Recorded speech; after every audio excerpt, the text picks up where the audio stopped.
Hello दोस्तों, स्वागत है आप सभी का MB स्टेनो में। आज हम रामधारी की प्रतिलेखन संख्या 33 करेंगे। कॉपी पेन रेडी रखिए। डिक्टेशन 5 सेकंड में स्टार्ट होगी। स्टार्ट। उपाध्यक्ष महोदय, वर्तमान वित्त अधिनियम सदन के सामने प्रस्तुत है। इस बिल पर मुझे बोलने के लिए अपने समय दिया, इसके लिए मैं आपका आभारी हूँ। इस बिल का एक विशेष महत्व इसलिए भी है कि यह संकट काल में पेश हुआ है। चीन ने हमारे देश पर हमला किया, देश पर संकट आया, राष्ट्र को चुनौती मिली और इस चुनौती को हम सब ने स्वीकार किया, जिसके लिए पैसे की आवश्यकता हुई। इसको वित्त मंत्री ने बड़ी कुशलता से देश के अंदर और देश के बाहर से जुटाया। इस बिल का महत्व इसलिए भी है कि हमारी पंचवर्षीय योजना के मध्य में ही यह बिल आया है। देश में बड़ी बड़ी योजनाएं अभी अधूरी हैं, जिनका पूरा होना देश के लिए बड़ा आवश्यक है।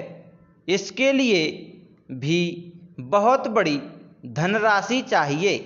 देश पर संकट आया और देश जागा। कोने कोने से लोगों ने पैसा और सोना दिया और अपने लड़के तक फौज में दिए।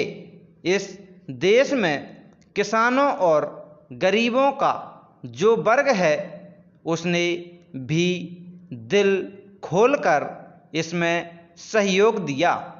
उसके बाद जो उन पर अधिक बोझ कर के रूप में पड़ रहा है या अनिवार्य बचत योजना के रूप में पड़ रहा है, उसको भी वे खुशी खुशी सहन करने को तैयार हैं। परंतु वे सरकार से भी कुछ चाहते हैं।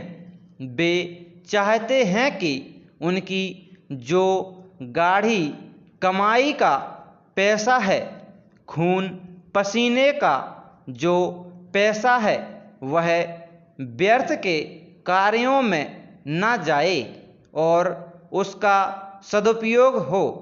इसके अतिरिक्त उनकी कुछ अपनी दिक्कतें और परेशानियां हैं, जिनकी ओर सरकार का ध्यान चाहिए। इस आपातकाल के समय में तो उनको इन आए दिन की कठिनाइयों से राहत मिलनी चाहिए। ऋण लेने में और अन्य कार्यों में जो अड़चनें पड़ती हैं, वे दूर हो जाएं। किसान भारत की रीढ़ हैं। अगर इनको सुविधाएं दी जाएंगी तो देश आगे बढ़ेगा। पैराचंद,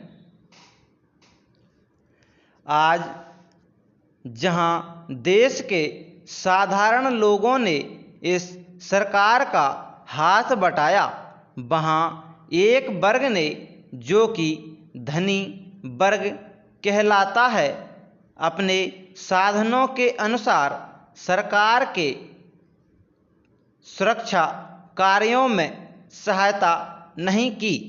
मैं यह नहीं कहता कि उन्होंने बिल्कुल सहायता नहीं की, लेकिन अपनी स्थिति के अनुसार सहायता नहीं की। जहाँ तक योजनाओं का संबंध है, इस देश को समृद्धशाली बनाने के लिए योजनाओं पर काफ़ी काम हो रहा है। Full stop. दोस्तों, यह डिक्टेशन 80 वर्ड पर मिनट की है। बताइए आपको कैसी मिली, कैसी लगी। अगर डिक्टेशन अच्छी लगी हो तो चैनल को लाइक शेयर और सब्सक्राइब करें। जय हिंद, जय भारत।